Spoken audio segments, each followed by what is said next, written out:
Hello. Thank you so much for the opportunity to join you today. It's really wonderful to be here. What I want to spend our time together today is advocating for messiness. If we're really serious about public life and public spaces, we need to embrace the idea that public life is supposed to be messy. But I also want to advocate for the idea that there are things that we can do to make people feel more skilled and confident in entering public life and embracing that messiness. Earlier this week, I had the opportunity to visit the Gabriel García Márquez Library in Barcelona. He won last year the award for the best public library of the year in the world. It's a spectacular space in the Sant Martí neighborhood. We were taken around the building. People are very excited about what's happening in the space. But also at one point, the library staff said, what we want to create here in this library is convivencia, coexistence. Then they paused and said, but we see constantly that people use this space in a very different way than we had intended or planned. And that creates friction.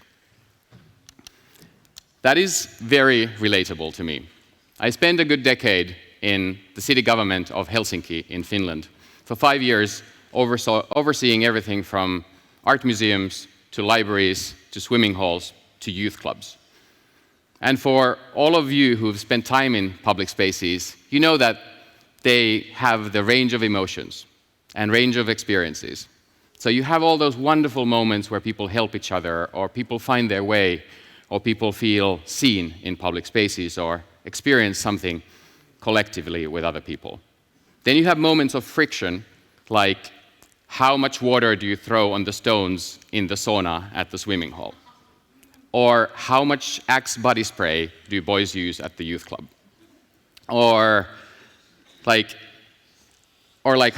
loud is your music at the library?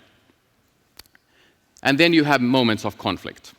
We've seen rising aggression, especially now after COVID, in public spaces, between people, but also towards the staff working in those spaces. And it's gotten a lot harder to work in those spaces. So a couple of years ago, I got this amazing opportunity to spend 2 years in an academic environment at Johns Hopkins University on a fellowship created for public sector leaders on the future of public services. And I decided to focus my 2 years on this idea of friction and public life. From a very kind of practical point of view, coming from city government, what is required from the people who work in those spaces? What are the skills that they need to navigate that friction? But also what is needed from the organizations operating those spaces, often city governments, like in terms of capabilities. And I looked at spaces in North America, Europe, and then in Brazil. And when I was doing this work, there was these two phrases that kept coming up in my conversations and in my literature review: conviviality and convivencia. And they're kind of from the same family, but they don't mean the same thing. Conviviality easily has this notion, kind of like a bourgeoisie notion, of let's just all behave and be cordial to each other and be in a happy mood, have good table manners. But when I interviewed people about what does convivencia mean, people used expressions like, convivencia is a bit like dancing with someone. You have to give some to get some. Someone might still step on your toes or spill their drink on you, but you're still achieving something that you couldn't achieve alone. Or my favorite description was, convivencia is a bit like gathering with your larger family for Christmas. There's definitely friction in that space, but you really want to be with those people, and you're experiencing something really beautiful with those people. And I was really fascinated by the idea of public life as constant negotiation, and kind of this negotiation achievement over shared life and the principles of shared life. So over the last years, I've tried to turn this idea of convivencia into a practical principle for equipping public space organizations with the skills needed to run them. And I've zeroed it down to 6, I think, fairly simple principles. The first one is that it requires both will and skills. You need to want to live with other people, but there's also a set of skills that can be learned, people can have them, can be resourced, can be rewarded for. So it's something that we can turn into an operational practice. The second one is that no good public space happens and thrives only through government action. We need good governments in those public spaces and supporting public spaces, but other organizations, other people also need to feel ownership over those spaces. So governments need to be able to share power over public spaces and share the sense of ownership over public space. The third principle is that our goal is not to dissolve differences. It's not a problem-solving approach. Our goal is actually to build on difference and build on friction. One of the quotes that I remember very vividly is from the Lutheran Church, where they say that our goal is to build on the borders between people. The fourth principle is that convivencia is a space between harmony and open conflict. And when we think about public spaces, whether they're libraries or parks, I'm advocating that we should not strive for harmony. Because I think harmony always happens at the cost of exclusion. We're pushing some people out for those people in that space to feel good about that space. But we should also avoid ending into an open conflict. This is maybe the practitioner in me saying we need to get stuff done. We need to open our doors every day. So there's a space between harmony and open conflict, which I would call convivencia. So sometimes the role of the people operating those spaces is to bring some of that friction into surface, and sometimes it's to cool down the temperature and de-escalate situations. The fifth principle is that friction sounds not that nice. So those public spaces need to provide something that motivates people to open their door and join public life. Public spaces need to provide opportunities of wonder and play and belonging, something that we cannot experience at home alone. And then the sixth principle is that convivencia has two levels. So you have the founding level, which I would call the democratic level, which is just coexisting with other people in the same space in a non-violent, non-hostile way, which is already a major contribution in our cities nowadays. And then on top of that, we can build what I would call the affinity level, which is groups of care, groups of shared action. But what I want to do with this distinction is to say very clearly that our goal is not to turn everyone into a community. That is not the idea of a public space. There can be communities using those public spaces, but in a way, the fundamental layer in public spaces is the democratic level. Sharing space with other people. We don't even have to like what they do in that space, but we have to respect their right to be in that space. And to continue on that kind of practical route, I think convivencia requires both professional skills and organizational capabilities. Skills are something that people, professionals have, which can be learned through practice and experience and training. Capabilities are something that organizations have, which are a combination of those professional skills, organizational policies, practices, and resources. And the best description of the 5 skills of convivencia that I have learned comes from a research done by British sociologists Les Back and Shamse Sinha on migrant youth in London. And they looked at how young people form their identity in a super diverse environment like London, which is often stacked against them, where they have constant experiences of racism. And the 5 skills that they have identified, I think, really work well as a guiding principle for public space organizations and the people who work in them. They're very simple. The first one is attentiveness and curiosity without judgment. As a gay person, I would say it's the ability to read the room and understand what's happening here. The second one is expressing care for the life of the entire city and everyone in it. Saying that you're not here only for your own benefit, but you're interested in other people's point of view and other people's well-being as well. You're searching for joint solutions. The third one is worldliness, understanding that you have opportunities beyond your local confines, but you can also bring experiences and ideas from other places, which is exactly what we're doing here. The fourth one is my favorite. aversion to the pleasures of hating. Understanding that in moments when we are being criticized or something unwelcome happens or someone's playing music next to us at the library when we want to read, hating is a very attractive emotion. Hating makes us feel powerful. And it's the way that we can turn those moments into, we can de-escalate, negotiate, mediate those moments, sometimes even just walk away, is a really essential skill of convivencia. And then the last one is building a home in a landscape of division. Understanding that you don't work in a perfect world, you don't live in a perfect world. Many things in the world at the moment are broken. You don't have all the resources that you need, you don't have all the powers you need, but how can you stay practical and hopeful while doing that? And then on the organizational level, these are quite simple, very much influenced by public innovation, human-centered design. The first level is what I call navigation. So building those skills in your team, feeling confident in going into situations with friction. Second one is convening, being able to come together with your partners, starting from validating the differences in your experiences before moving into thinking about joint solutions.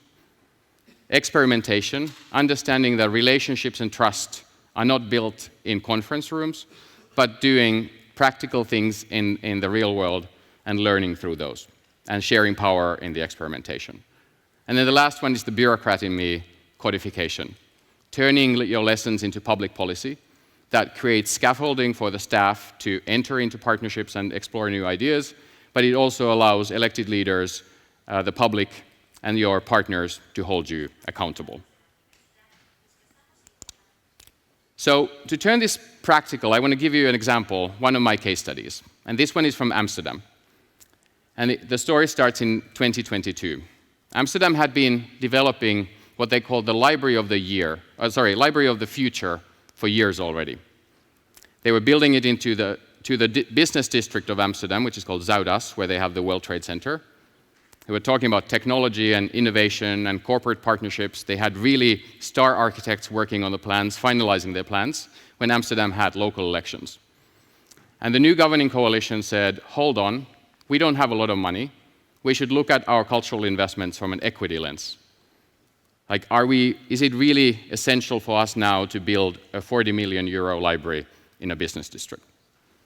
And what they decided, one day the library director gets a call that tomorrow the city will announce that this project will be moved from Zuidas in Amsterdam, so Amsterdam South, to Amsterdam Southeast.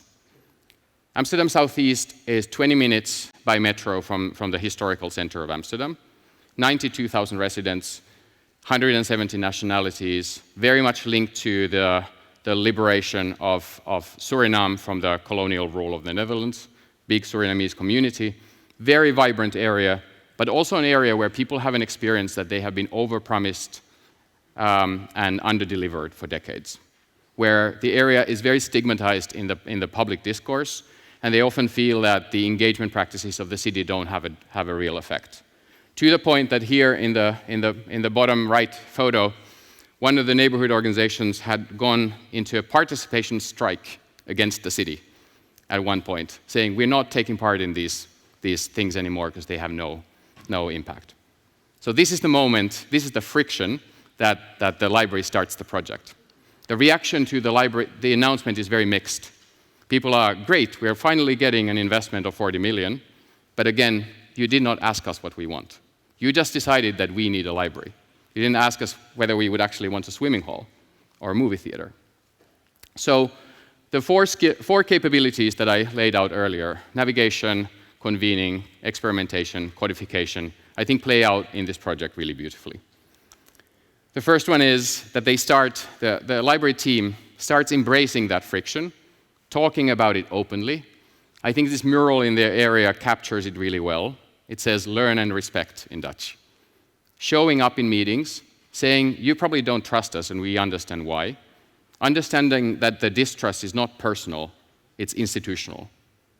And understanding that they have to work a lot on getting to a place where the partners actually trust that this project is going forward.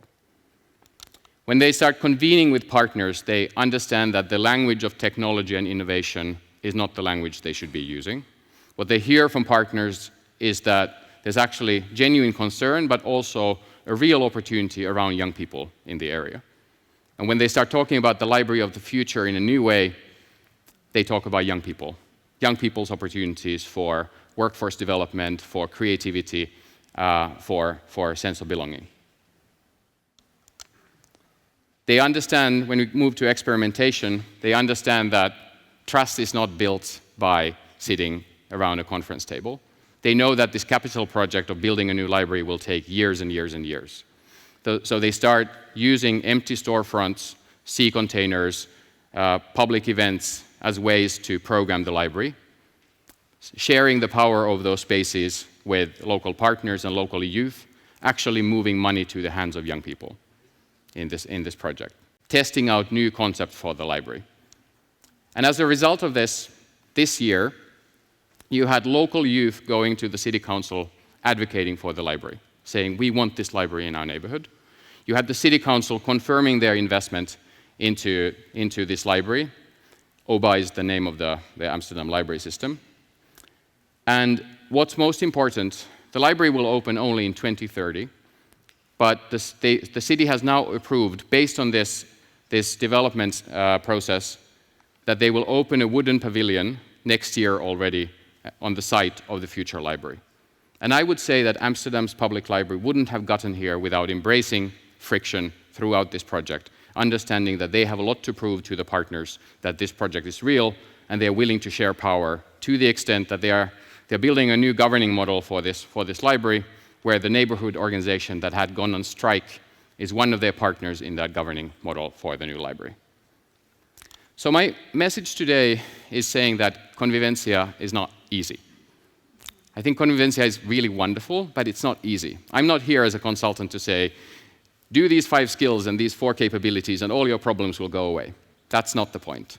My point is saying this is supposed to be messy, but we have a responsibility to the people working in these spaces and the people using these spaces to build those capacities into our organizations, not with the idea that we solve this problem of friction, but to be more at ease with it. That we understand deeper the reasons behind it, we practice those skills, we talk about it openly, and that we feel supported in difficult situations, whether we are there as a staff member or a member of the public.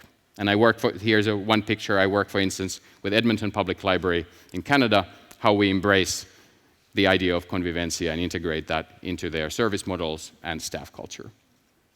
And when I've been talking about this idea of Convivencia to public space organizations for the last couple of years, the best comment that I've gotten is this. And this is, I guess, where we want to get to. This is from Calgary Public Library in Canada as well, where this manager said, I used to think friction between different users and their needs was a challenge that we had to overcome, even though there seemed to be no viable solutions. She said in the workshop, I've had this idea in my head that a good day at the library is one where nothing goes wrong. And we haven't had a day like that for years. And I keep wondering if I'm really bad as being a manager or if I'm like in the wrong job. And that's probably not the place where we want to be. That's not the mindset that we want. She says, now I think that a certain amount of friction between users and user groups is not only expected, but an indicator that we are doing something right. I think that is the essence of Convivencia. Thank you so much.